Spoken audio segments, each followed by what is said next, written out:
Salam əziz kanal izləyiciləri, salamlayıram hər birinizi. Bu günlərim sizinlə 9-cu sinifin deməli ədəbiyyat dərsliyindən verilən kiçik summativ materialı işləmək istəyirəm. Orada olan sualların izahını vermək istəyirəm sizə.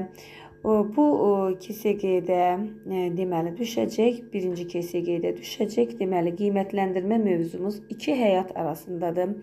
Əsər bizim dərsliyimizdə verilib. Təbii ki, o dərslikdəki əsəri oxumalıyıq və ondan sonra bu sualları cavablandırmalıyıq. Oxumaqda çətinlik çəkən, tənbəllik edən uşaqlarımız da təbii ki çoxdur və oxumadan gedənlər də çoxdur. Yəni oxumadan gedən uşaq bu summativi necə işləyə bilər? Təbii ki, əgər o mövzunun içindən, mətnin içindən, hekayədən xəbərsizdirsə, onu yaza bilməyəcək. Odur ki, istəyirəm ki, mən özüm sizin üçün mətni oxuyum ilk öncə, ondan sonra deməli testi işləyəyin. Baxın, iki həyat arasında çox gözəl bir əsərdir. Seyid Hüseynin ixtisarla yazılmış Seyid Hüseynə aid olan bir əsərdir. Amma ilk öncə sizdən xahiş edəcəm ki, təbii ki, videonu bəyənirsinizsə, bəyənməyi yaddan çıxartmayın. Kanalımıza abunə olmadan baxan deməli izləyicilərimiz var. Xahiş edirəm kanalımıza abunə olun. Çünki daimi gəlir videolarımız. Hər dəfə çəkilir və videolardan vaxtında xəbərdar olmaq istəyirsinizsə, abunə olun kanalımıza. Paylaşmağı, dostlarınızla, yaxınlarınızla, yəni sinif yoldaşlarınızla kanalı paylaşmağı da yaddan çıxartmayın. Başlayalım. İki həyat arasında. Ənisə qapıdan içəri girdikdə əmisi oğlu Muxtarı yenə də evdə gördü. O Ənisənin atası ilə şirin söhbət edirdi. Muxtar 2 il əvvəl məktəbi bitirmişdi. Mərkəzi işçi kooperativində orta bir vəzifə daşıyırdı. Ənisəni ona hələ kiçik yaşda ikən anaları nişanlamışdı. Deməli, bu Muxtar kimdir? Bu Muxtar Ənisə qızın adıdır. Ənisənin deməli əmisi oğludur və onlar kiçik olanda nişanlayıblar. Anaları, Ənisənin anası ilə Muxtarın anası onları bir-birlərinə nişanlayıblar. Muxtar da kimdir? 2 il əvvəl məktəbi bitirib və deməli mərkəzi işçi kooperativində orta bir vəzifə daşıyır. Bir vəzifəsi var, orta bir vəzifə daşıyır. Deməli, buradan başa düşdük ki, Ənisi ilə deməli Muxtar uşaqlıqdan deyiklidirlər deyirlər də, yəni nişanlıdırlar. Elə sayılır ki, bir-birlərinə nişanlı kimidirlər. Ənisi onların söhbətini dinləməyə başladı. Məşədi Əhmədin söhbəti heç də maraqlı deyildi. Məşədi Əhməd kimdir? Təbii ki, Ənisənin atasıdır. Maraqlı deyildi. Cavanlıqda eşitdiyi bir möcüzədən bəhs edirdi. Muxtar da onun sözlərini təsdiq edirdi. Əlavə olaraq özü də möcüzə qəbilindən bir əhvalat qarışdırıb nağıl etdi. Muxtar möcüzəyə inanacaq halda deyildi. Baxın, burada Muxtarın bizə iç yüzünü açır. Muxtar kim idi onu göstərir bizə. Muxtar deyir, möcüzəyə inanacaq halda deyildi. O bunu yalnız gələcəkdə qaynatası olacaq əmisinin könlü xoş olmaq üçün söyləyirdi. Fikir verirsiniz, gələcəkdə qaynatası olacaq əmisinin könlü xoş olmaq üçün söyləyirdi. Yəni o da özündən bir möcüzə quraşdırıb da, deyir, bir möcüzə quraşdırıb danışır. Və bu Muxtarın xüsusiyyəti idi. O özünü qarşıdakı adama bəyəndirmək üçün hər rəngə müvəffəqiyyətlə girə bilirdi. Baxın, özünü qarşıdakı adama bəyəndirmək üçün hər rəngə müvəffəqiyyətlə girə bilirdi. Deməli, girə bilirdi.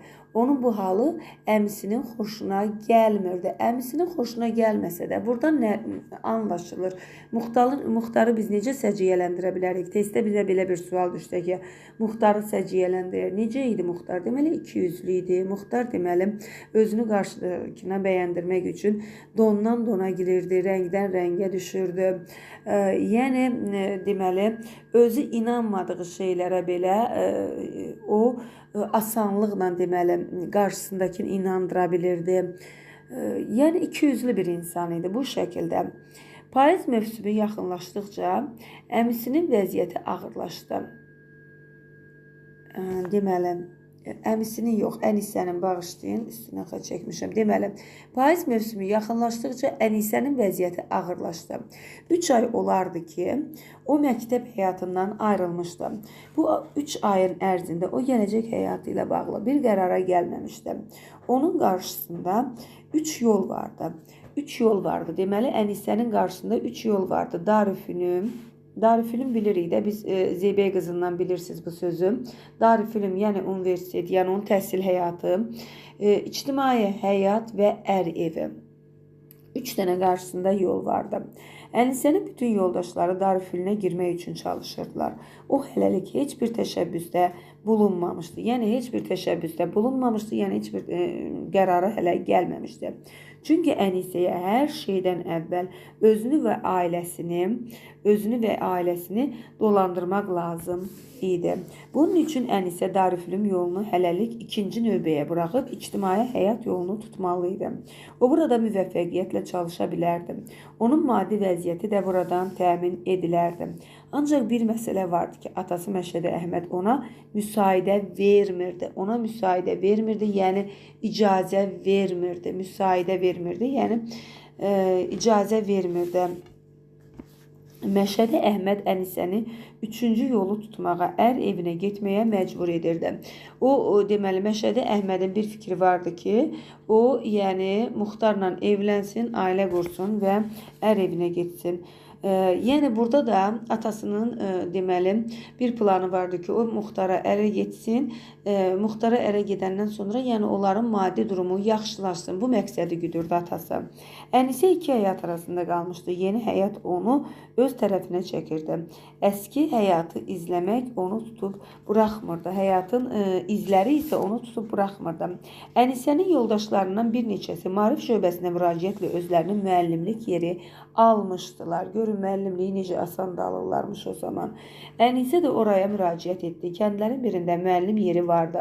O tək başına kəndə gedə bilməyəcəkdi. Onun yalnız bir ümidi vardı. Atası və ögey anasını da yanına alıb kəndə getmək. Deməli, Ənisənin anası ölüb, atası ikinci dəfə evlənib və ögey anası var. Bunların hər ikisinə, atasına və ögey anasına Ənisə baxır. Bu fikri niyə gedə bilmir? Çünki onlara o baxır axı, maddi durumları yoxdur, dolanışıqları yoxdur. Ənisə dolandırır evi. Atası da ona görə istəyir ki, Ənisəni Muxtara ərə versin ki, o Muxtardan, yəni onun dolanışıqları düzəlsin. Bu fikri atasına açıb söyləmək üçün münasib bir vaxt aradığı halda atası onu yanına çağırdı. Ənisə dedi, sən özün görürsən ki, mən qocalmışam. Gözlərim yaxşı görmür, əllərim işləməkdən qalıbdır. Yavan çörəyi belə doyunca yeyə bilmirik. Görürsünüz, yavan çörəyi belə deyir, doyunca yeyə bilmirik. Ne üçün sən qoca atanın bu halını nəzərə almırsan? Ənisə qızardı, bilirdi ki, atası onunla Muxtar barəsində danışacaqdır. Başını aşağı salıb cavab verdi. Bilirəm, siz atalıq haqqı ilə məni böyütdünüz. Məktəbə oxumağa imkan verdiniz. Mən də övladlıq vəzifəsi ilə qocalığınız zamanında sizə kömək etməliyəm. Mən buna çalışıram. Məşədi Əhməd məmnun bir tərzdə, çox sağ ol qızım, mən bu barədə səndən razıyam dedim. Mənim sizə köməyim yalnız öz zəhmətim sayəsində olacaqdır. Görürsünüz, Ənisə deyir ki, yalnız öz zəhmətim sayəsində.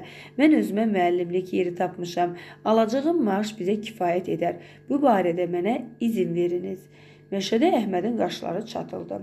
Nə üçün əmin oğluna getmək istəmirsən? Başqasının qazancına göz dikməkdən nə çıxar? Görün, necə gözəl fikirləşir ki, yəni öz əlim o pulu qazana bilirsə, mən niyə deyir gedim başqasına möhtac olum ki? Bir zamanda ki, mən özüm də onun kimi çalışıb qazana bilərəm. Məşədi Əhməd hirsləndi. Sən nə danışırsan? Ağlın çaşıbdır. Necə yəni özüm də onun kimi çalışıb qazanaram? Xalq sonra sənə nə deyər? Qız xeylağı, nə iş görə bilər? Yəni atası bunu fikirləşir ki, qız xeylağısan sən, nə iş görə bilərsən? Nə üçün görə bilmir? Minlərlə qız əlavə idarə və müəssisələrlə qulluq edib öz ata-analarını saxlayır. Mən də onlardan biri. Maarif şöbəsi mənə kənddə müəllimlik yeri verib. Deməli, müəllimlik yerini maarif şöbəsindən aldığını atasına deyir. Görürsüz, atası ilə artıq atasına bir balaca müqavimət göstərir ki, yəni nə üçün deyir, mən də qazana bilərəm. Minlərlə qadınlar işləyir, analar işləyir deyir. Ata-analarını da saxlayırlar. Qadınlar, qızlar idarələrdə işləyirlər. Mən də deyir işləyə bilərəm. Maarif şöbəsi mənə deyir, kənddə müəllimlik yeri verib. Yığışıb kəndə gedərik, orada daha yaxşı yaşamaq olar. Xalq da sənə bir söz deməz, söyləməz. Sən xərifləmisən. Xərifləmisən, yəni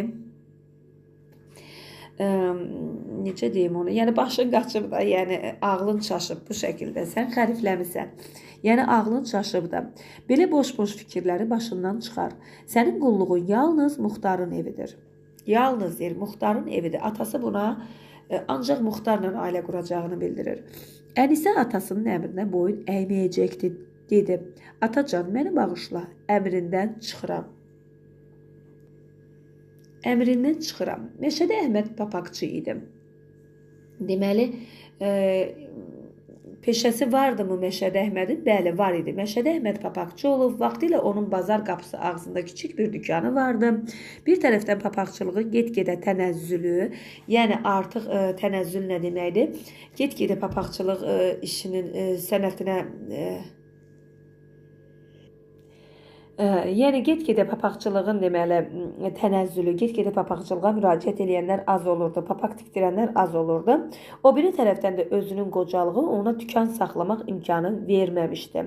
3 il əvvəl dükanı bağlanmışdı. Deməli artıq 3 ildir ki, bu dükan işlətmir. Bundan sonra o evdə işlər, oturub evdə boş otururmu? Xeyr, görürsüz, o evdə işlər, qoyun və quzu dərisindən tikdiyi papaqları bazarda əlində gəzdirərək satırdı. Qış fəslində bu yolla keçinirdilər. Yayda tüklü papaqlar isə getmədiyindən çox çətinlik çəkirdi. Son zamanlar əli daha iynə tuta bilmirdi. Onun yeganə ümidi Muxtar idi. Deməli, ata özü qazanırmış. 3 ildir dükanı bağlansa da evdə qoyun quzu dərisindən papaqlar tikir, satır, əlində bazarda gəzdirərək satır. Sadəcə olaraq qış fəslində bu yolla keçinirlər. Papaqları satırlar, keçinirlər. Amma yayda kimdir o papaqlardan istifadə edən? Az adam olur. Alıcısı az olduğu üçün çox çətinlik çəkirdilər. Bircə ümidi, əli də iynə tutmur, artıq əli titriyir, qocalıbdır, əli iynə tuta bilmədiyi üçün. Onun yeganə ümidi kimdir? Muxtardır ki, yəni Muxtar evi daha yaxşı dolandıra bilər, qızını ona ərə versin. Ənisə atasının halını görürdü. O yaxşı bilirdi ki, ayda 50-60 manatlıq bir gəlirlə evlərinin maddi çətinliyini aradan qaldıra bilər. Deməli, onun müəllimlik edəcəyi yerdə fikirləşir ki, 50-60 manat pul alacağım və bu 50-60 manatla mən ailəmizi mükəmməl şəkildə, yəni bir maddi çətinliklə aradan qaldıra bilərəm, saxlaya bilərəm. Özünə güvənirdi. Hazırda belə bir iş də vardı, yəni müəllimlik. Yalnız Məşədi Əhmədin deməli müsaidəsi lazım idi.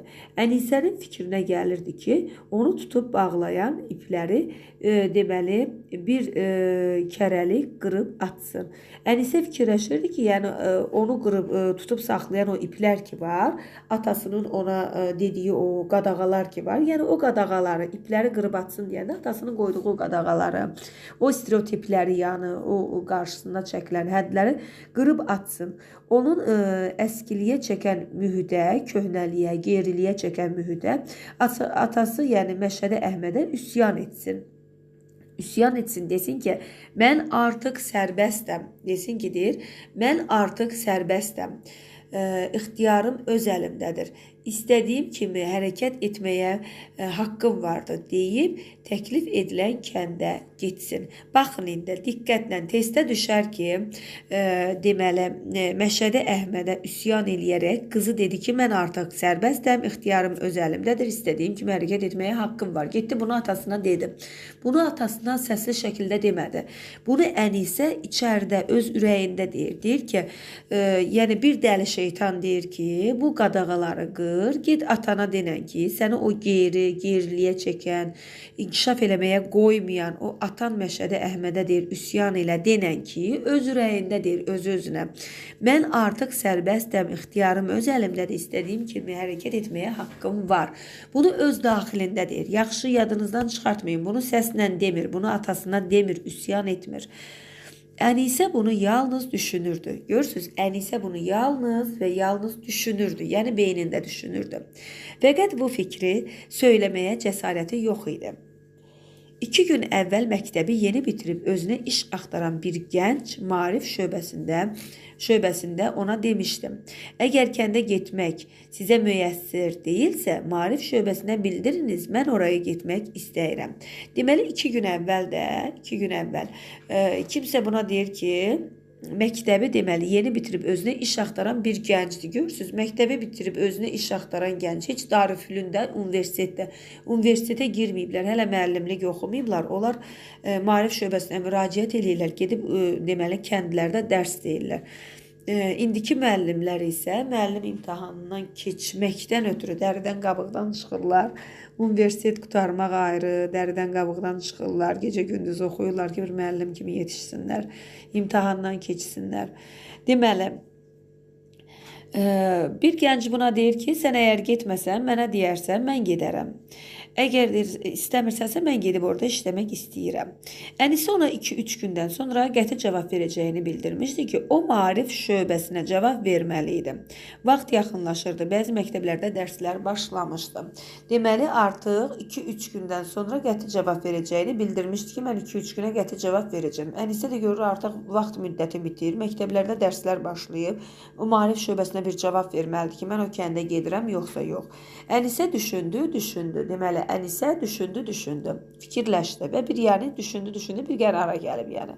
Qəti qərar vermək zamanı yetişmişdi. İndi onun xəyalında 2 şey canlanırdı. Muxtar, kənd məktəbi. 2 şey canlanırdı fikrində. Ya deməli, Muxtara ərə getməlidir, ya da kənd məktəbini seçməlidir. Atasının özündən razı salmaq məsələsi də vardı. Ənisə qarşısında belə bir məsələ qoydu. Mən atamı razı salmaq üçün onun istədiyi düşüncə və zehniyyətdə bir qız ola bilərəmmi? Yəni atamı razı salmaq üçün deyir, onun istədiyi düşüncə və zehniyyətdə onun zehnindəki kimi bir qız ola bilərəmmi? Bu haqda öz-özünə sual verir. Ənisə atasının istədiyi bir ruhda qız ola bilməyəcəkdi.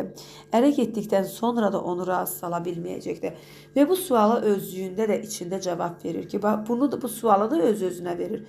Və öz-özünə də cavab verir ki, mən onsuz da onun istədiyi kimi bir qız ola bilməyəcəm. Ərə gedəndən sonra da onsuz da mən onu razı sala bilməyəcəm.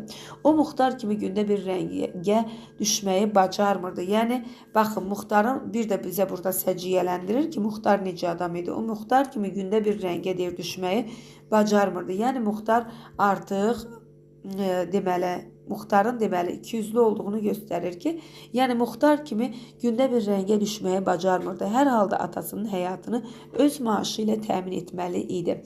Fikirləşir ki, nə olur olsun, öz maaşımla təmin etməliyəm. Bunun üçün Ənisə səhər tezdən çıxıb saat 2-də evə qayıdırdı. Sabahı gündə evdən çıxıb 1-2 saat sonra qayıtdı. 3-cü gün saat 10 radələrində evdən çıxarkən atasına çatdırmaq üçün ögey anasına bir məktub verir. Deməli, neyniyir? Ögey anasına məktub verir. Məşədi Əhməd axşamüstü evə qayıtdı. Ənisə hələ gəlməmişdi. Qızdan nigaran qalmağa başladılar. Axı, hər zaman vaxtında evdə olurdu.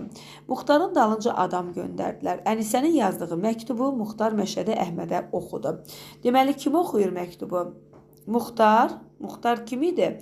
Ənisənin gələcək nişanlısı idi. Düz, gələcək nişanlısı deyəndə hal-hazırda nişanlısı idi, əmisi oğlu idi. Və məktubu ona oxudu. Atacan, bilirəm mənim hərəkətimi pisləyəcəksən. Çünki mən sənin sözündən çıxdım. Sənin xahişinə əməl etmədim. Yalnız bununla kifayətlənməyib sənin evini tərk edib kəndə gedirəm. Yəni, deməli, o evi tərk eləyir və kəndə gedir. Mən çox yaxşı bilirəm ki, qoca atalara ehtiram etmək lazımdır. Lakin kör-körənə onların əmrinə tabe olmaq ehtiram deyil. İnanıram ki, indi olmasa da gələcəkdə mənə haqq verəcəksiniz. Yəni bu sözlərini deyir, o cəsarəti özündə yığır və Ənisə həmin məktubu yazır, çıxıb kəndə gedir. Məqsədi nə idi? İşləmək istəyirdi, kiməsə möhtac olmaq istəmirdi və fikirləşirdi ki, 50-60 manatla o ailəsini dolandıra bilər. Odur ki, deməli, Ənisə özünün yeni həyat, iki həyat arasında qaldığı yolda özünə yeni həyat olan yolu seçəsi oldu. Oxuduq mətni, təhlil elədim sizin üçün. Bu mətin summativ qiymətləndirməyə düşən mətindir. Ona görə də artıq bu mətnin keçəyin indi də deməli summativini işləyəyin. Mənə elə gəlir ki, summativi işləmək artıq sizin üçün asan olacaq. Kimlər ki mənə qulaq asdı, kimlər ki izahımızı bildi, onlara daha asan olacaq. Deməli, burada nə olur? Atası Muxtarla danışır. Muxtar onun əmsi qızı idi, əmsi oğlu idi Ənisənin və onlar uşaqlıqdan nişanlı idilər. Kim onları nişanlamışdı? Anaları. Ənisənin də, Muxtarın da anası artıq həyatda yoxdular. İndi Muxtarın anasını bilmirik, amma Ənisənin anası yoxdur. Çünki Ənisənin burada ögey anası var və Məşədi Əhməd də qızını təhsilə yönəltmək yox, qızını deməli istəyir ki, ərə versin, çünki onların dolanışıqları çox zəif idi. İstəyir qızı ərə getsin və deməli Muxtarın hesabına onların biraz maddi durumu artsın. Burada da yenə Ənisə müəllimlik etməyə başlayacaq, ondan ötürü kəndə gedir. Amma yadınızda qalsın, Ənisə universitet bitirmir, görürsünüz, institut bitirmir. Deyir ki, onun deməli Ənisənin bütün yoldaşları Darüfünə girmək üçün çalışırlar, amma Ənisə getmir. Yəni onun ora getməyə heç vaxtı da yoxdur. Pul qazanıb evi dolandırır. Sadəcə o deməli təhsil şöbəsinə, maarif şöbəsinə müraciət eləyir və yeni məktəbi qutaran deməli şagirdləri kəndə işləməyə, müəllim kimi işləməyə göndərirdilər. Ona görə də o müraciət eləyir və eyni vaxtda digər biri də müraciət eləyir və Ənisiyə deyir ki, sən getməsən mənə de, mən gedim sənin yerinə. Ona görə də vaxtın darlığında Ənisə tez bir zamanda qərar verməli olur, qərar verir və atasına məktub yazır ki, bağışla, mən yəni sənin dediyin kimi kör-körənə bir həyat yaşaya bilmərəm və sənə hörmət etmək mənim borcumdur, amma bu yəni qısa şəkildə demək istəyirdim, mənim şəxsi həyatımdır, özüm öz qərarımı verə biləcək dərəcədəyəm, yəni və çıxır gedir kəndə işləməyə, gələcəkdə fikirləşir ki, atası ona haqq qazandıracaq. Gəlin indi baxağın testdə qısa konkret hamısını verdim sizə, düzdürmü? Bunu sizə çatdırdım. Gəlin indi görək, deməli, burada nələr baş verir, nə deyir bizə, biz nələri deməliyik, suallara necə cavab verməliyik. İlk öncə xahiş edirəm sizdən, kanala abunə olun, videomuzu bəyənin və keçəyin suallara. Qiymətləndirmə üçün tövsiyə olunan sual və tapşırıqlarımız iki həyat arasında. Bax, indi oxuduğumuz mövzuya aiddir.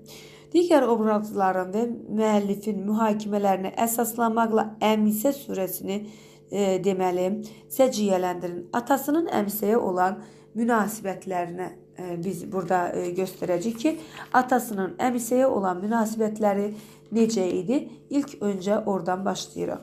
Deməli, Ənisənin atası qızını işləməyinə razı deyildi. İstəmirdi ki, onun qızı işləsin. O istəyirdi ki, əmisi oğlu Muxtarla ailə qursun. Bunu istəyirdi. Əmisi oğlu Muxtarla ailə qursun. Atasının Ənisəyə münasibəti bu idi. Nə yazırıq bura? Atası deməli qızının işləməsinə razı deyildi. İstəyirdi ki, əmisi oğlu Muxtarla ailə qursun. Daha sonra müəllifin bu obrazla bağlı mühakimələri. Nədir müəllifin bu obrazla bağlı mühakimələri? Müəllif Ənisəni məsuliyyətli, iradəli, ailəsinə yardım etməyə çalışan, öz sözünü tutan biri kimi yaradıbdır. Deməli, bu hissədə yazırıq ki, məsuliyyətli, iradəli, ailəsinə yardım etməyə çalışan, öz sözünü tutan biri kimi yaradıbdır. Daha sonra Sizin münasibətiniz, bizim münasibətimizi soruşur.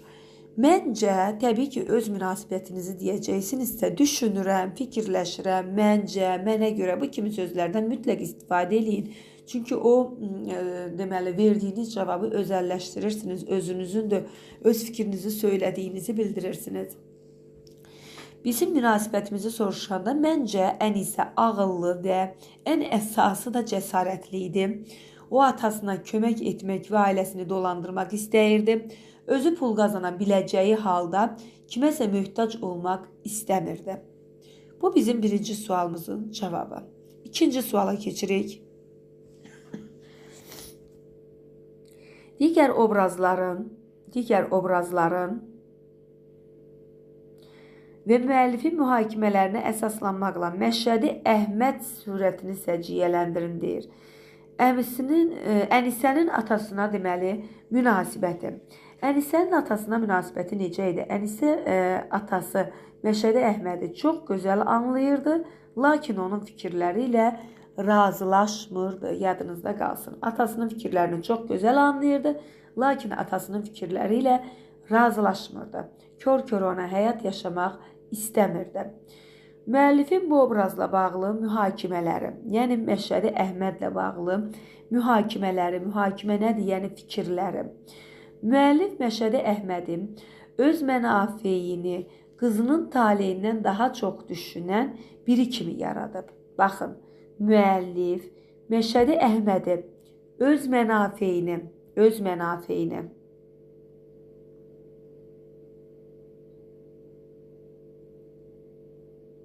Oy, hara getdim?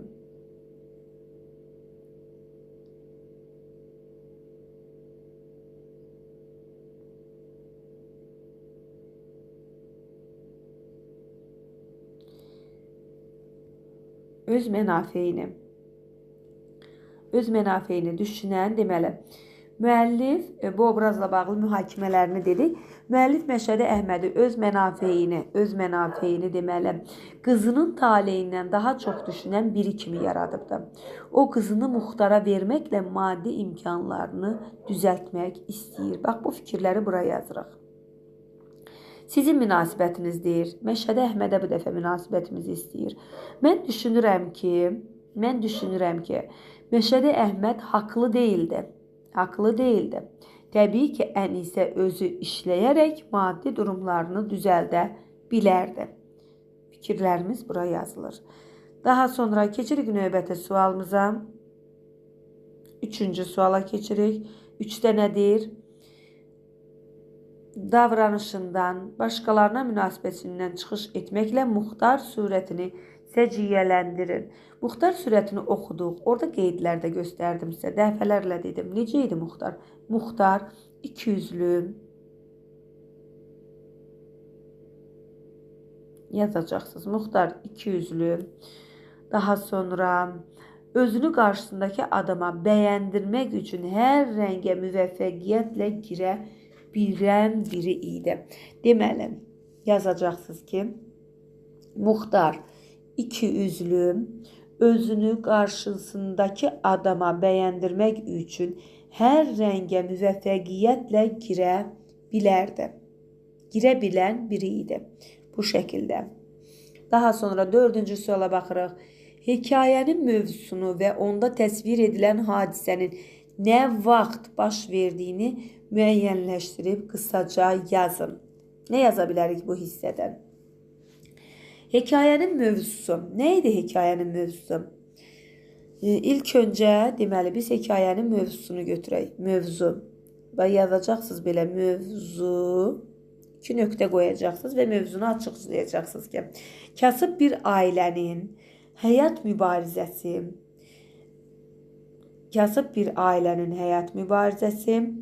Ənisənin cəmiyyət və ailə arasında qalması, yeni həyat yolunu seçmək mövzusundadır. Ənisənin cəmiyyət və ailə arasında qalması, yeni həyat deməli yolunu seçmək mövzusundadır. Mövzu budur. Deməli, sonra soruşur ki, nə vaxt baş verdiyini soruşur. Nə vaxt baş verib? Payız fəslində baş veribdir. Hadisələr Ənisə öz arzusunun dalınca hansı fəsildə? Payız fəslində deməli gedir. 20-ci əsrin əvvəllərində baş verən bir hadisədir. 20-ci əsrin əvvəllərində payız fəslində baş verib. Belə yazacaq. Nə vaxt baş verdiyini müəyyənləşdirib qısaca yazırıq ki, deməli 20-ci əsrin əvvəllərində payız fəslində baş verir və Ənisə öz arzusunun dalınca gedir. Daha sonra 5-ci sualımıza baxırıq. Hekayədə işlənmiş aşağıdakı müsaidə, təşəbbüs, tənəzzül sözlərinin mənasını müəyyənləşdirin. Müsaidə. Bunu müşahidə kimi götürməyin. Müsaidə sözüdür bu. Müsaidə nədir? Yəni deyir ki, Ənisə atasının halını görürdü. Deməli, o fikirləşir ki, 50-60 manatlıq bir gəlirlə evlərini maddi çətinliyini aradan qaldıra bilər. Hazırda belə bir iş də vardı. Yalnız məşhədi Əhmədin müsaidəsi lazım idi. Yəni icazəsi. Bir də müsaidə sözü işlənib hardasa, bir dəqiqə baxın, bir də harda vardı. Müsaidəsi lazım idi.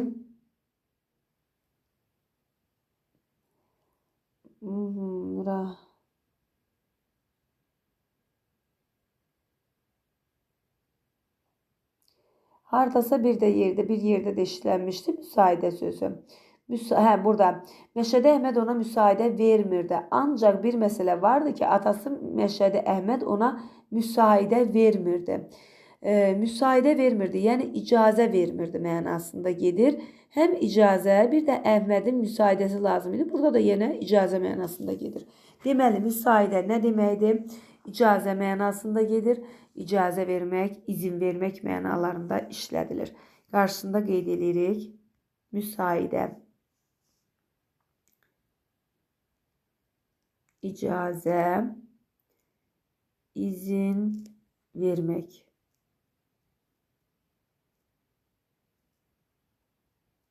İzin vermək mənalarında gedir. Bildik. Daha sonra təşəbbüs sözü. Təşəbbüs nədir? Biri ilə bir işi başlamaq, yeni fikir irəli sürmək, təşəbbüs etmək. Bir işi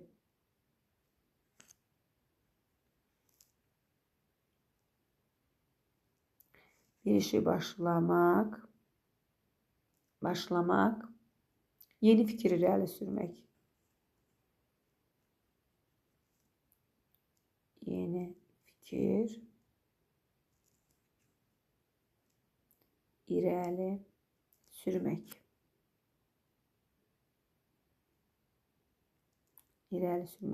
Deməli, müsaidə, icazə, izin vermək deməkdir. Təşəbbüs, bir işi başlamaq, yeni fikir irəli sürmək. Bu mənada gedir. Bir də var tənəzzül. Tənəzzül nə deməkdir? Tənəzzül sözünə də baxağın. Tənəzzül sözünə. Nədir tənəzzül sözü? Baxın, buranı qarışdırmayın. Tənəzzülü aşağıda qeyd edirəm. Geriləmə. Deyir, papaqları sata bilmədi, tənəzzül elədim. Dükan ona görə bağlandı. Zəifləmə. Bir də ola bilərlə süqut da olar. Süqut etdi, yəni. Bu mənalarda tənəzzül etdi, geriləmə, zəifləmə, süqut deməli, etmə, süqut etmə. Süqut etmə. Bu mənalarda işlənə bilir. Geriləmə, zəifləmə. İkisini yazsaz elə bəsdə. Yəni, mən artıq nə qədər var, hamısını yazdım sizin üçün. Daha sonra keçirik növbəti suala. Yazmayanlar videonu saxlayıb baxa bilərsiniz. Daha sonra keçirik növbəti 6-cı sualımıza. 6-da nə deyir? Əsərdəki bədii ifadə vasitələrinin növünü müəyyənləşdirib cədvəldə qeyd edəcəyik. Deyir, əsərdə nümunələr gətirib. Başqasının qazancına göz dikməkdən nə çıxar? Bədii ifadə vasitəsi istəyir. Diqqətli olursunuz. Bədii ifadə vasitəsi istəyir. Bizdən, yəni, bədii təsvir vasitəsi istəmir, ifadə istəyir. Başqasının qazancına göz dikməkdən nə çıxar? Nə çıxar? Burada nə görürsünüz? Öz-özünə deyir də. Mən, məsələn, kiməsə sual vermirəm. Öz-özümə elə bilin ki, yəqin ki, görmüsünüz də, mətbəxdə analar və yaxud mətbəxdə işləyəndə, ya nə bilim, evdə işləyəndə öz-özünə hirslənirlər, deyirlər ki, kim deyə mənə inananı, kim deyə mənə baxanı, kimdir mənə fikirləşən, kimdir fikirləşən ki, mən nə eləyirəm, öz-özlərinə danışırlar, düzdür belə suallar.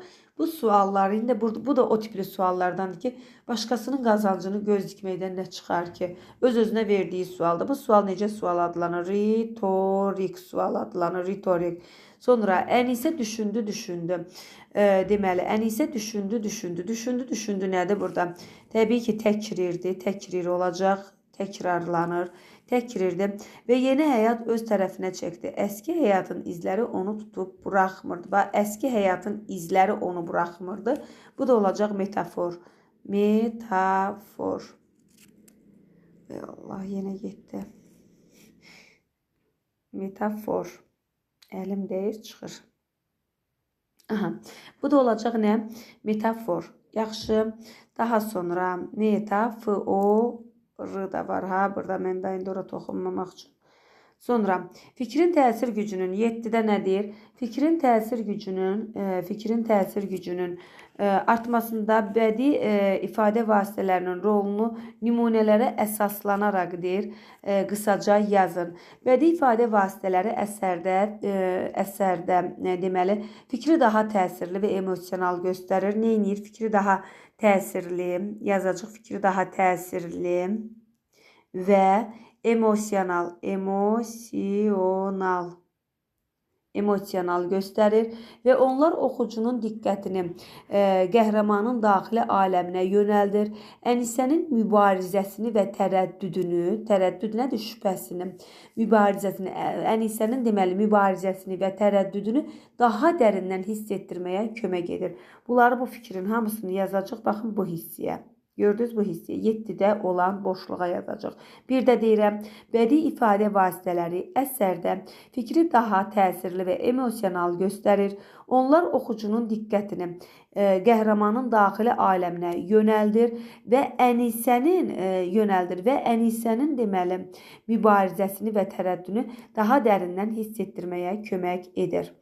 Daha sonra keçirik növbəti sual. 8-ci suala keçirik. 8-ci sualda bizdən nə istəyir? Hansı fikir Ənisəyə aid etmək olmaz? Baxırıq. İşləmək, atasına kömək etmək arzusundadır. Bunu istəyirdim Ənisə. Bəli, bu yəni Ənisəyə aid olan bir fikirdir. Daha sonra düşdüyü vəziyyəti düzgün qiymətləndirir. Bacarırmı Ənisə bunu qiymətləndirməyə? Bəli, götür qoy eləyir, düzgün qiymətləndirir.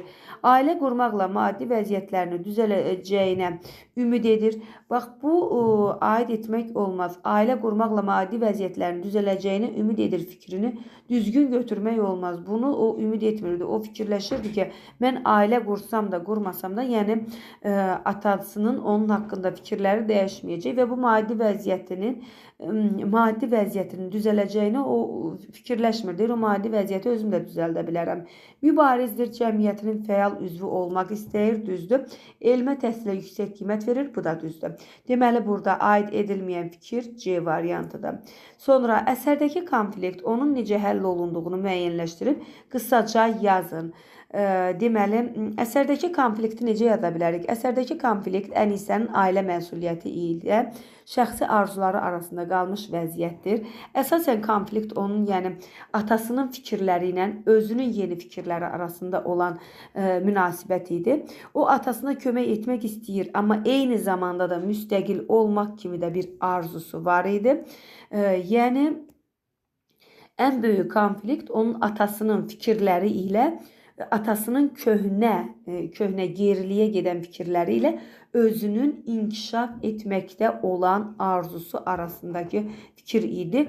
Maddi durum böyük bir konflikt idi ki, atası maddi durumu ailə qurmaq vəziyyəti ilə fikirləşirdi ki, qızını ərə versin, ailə qurdursun bu şəkildə. Amma o fikirləşirdi ki, maddi durumu o ailə qurmadan da özü düzəldə bilər. Yəni, qısa konkret. İndi bura necə yazacaq? Yazacaq ki, bunu izah etməyə çalışdım sizə. Qısa konkret necə yazacaq? Yazacaq ki, əsərdəki konflikt Ənisənin atası ilə atasının deməli köhnə fikirləri ilə özünün deməli yeni fikirləri arasındaydı. Ənisə inkişaf etmək istəyirdi. O fikirləşirdi ki, atası yəni ailə qurmadan da deməli bu maddi vəziyyəti düzəldə bilər. atasının fikirlərinin əksinə olaraq fikirləşir ki, ailə qurmadan da bunu düzəldə bilər. Daha sonra növbəti sualımız əsərin ideyasını və onda qaldırılmış başlıca problemi müəyyənləşdirib qısaca yazın deyir. Əsərin ideyası nədir? İnsanın iki həyat arasında, yəni maddi və mənəvi seçim etməsi, zəhmət və vicdanın insanın ucaldan dəyər olmasıdır. Bura yazırıq. İdeyanı bir də deyirəm. Əsərin ideyası yazacaqsınız. Əsərin ideyası 2 nöqtə qoyacaq və insanın iki həyat arasında, yəni maddi və